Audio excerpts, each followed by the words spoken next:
रात 8 बजे का समय रहा होगा। एक लड़का एक जूते की दुकान में आता है। गांव के रहने वाला था, पर तेज था। उसका बोलने का लहजा गांव वालों की तरह का था, पर बहुत ठहरा हुआ लग रहा था। लगभग 22 वर्ष का रहा होगा। दुकानदार की पहली नज़र पैरों पर ही जाती है। उसके पैर में लेदर के शूज थे, जो सही तरीके से पॉलिश किए हुए थे। दुकानदार, क्या सेवा करूं? लड़का, मेरी माँ के लिए चप्पल चाहिए, किंतु टिकाऊ होनी चाहिए। दुकानदार, वे आई हैं क्या? उनके पैर का नाप। लड़के ने अपना बटुआ बाहर निकाला, 4 बार फोल्ड किया एक कागज, जिस पर पेन से आउटलाइन बनाई दोनों पैर की। दुकानदार, अरे मुझे तो नाप के लिए नंबर चाहिए था। वह लड़का ऐसा बोला मानो कोई बात फूट गया हो। क्या नाप बताऊं साहब? मेरी माँ की जिंदगी बीत गई, पैरों में कभी चप्पल नहीं पहनी।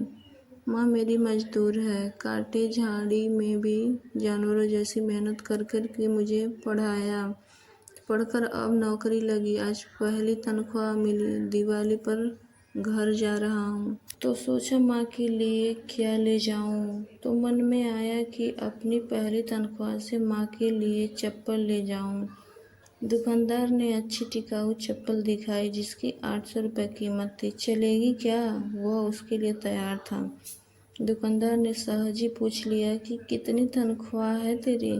अभी तो 12,000 रहना खाना मिलाकर 7-8 हज़ार खर्च हो जाएगा यहाँ, और 3,000 माँ के लिए। अरे फिर 800 रुपये कहीं ज़्यादा तो नहीं? तो बात बीच में ही काटते हुए वो बोला, नहीं कुछ नहीं होता। दुकानदार ने बॉक्स पैक कर दिया, उसने पैसे दिए, खुशी खुशी वह बाहर निकला। चप्पल जैसी चीज़ की कोई किसी को इतना महंगी भेंट नहीं दे सकता। इधर दुकानदार ने उसे कहा, थोड़ा रुको। दुकानदार ने एक और बॉक्स उसके हाथ में दिया। यह चप्पल माँ को तेरे इस भाई की ओर से गिफ्ट। माँ से कहना कि पहली खराब हो जाए तो दूसरी पहन लेना, नंगे पैर नहीं घूमना, और इसे लेने से मना मत करना। दुकानदार और लड़के की आंखें भर आई। दुकानदार ने पूछा, क्या नाम है तेरी माँ का? लक्ष्मी, उसने उत्तर दिया। दुकानदार ने एकदम से दूसरी मांग करते हुए कहा, उन्हें मेरा प्रणाम कहना, और क्या मुझे एक चीज़ दोगे? वह पेपर जिस पर तुमने पैरों की आउटलाइन बनाई थी, वह पेपर मुझे चाहिए। वह कागज दुकानदार के हाथ में देकर खुशी खुशी चला गया। वह फोल्ड वाला कागज लेकर दुकानदार ने अपनी दुकान के पूजा घर में रखा।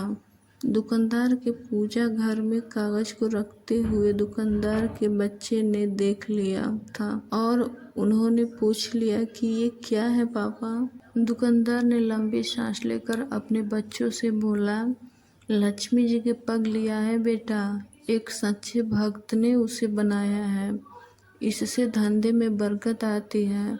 बच्चों, दुकानदार और सभी ने मन से उन पैरों और उसके पूजने वाले बेटे को प्रणाम किया। माँ तो इस संसार में साक्षात परमात्मा है, बस हमारी देखने की दृष्टि और मन की सोच श्रद्धापूर्ण होना चाहिए।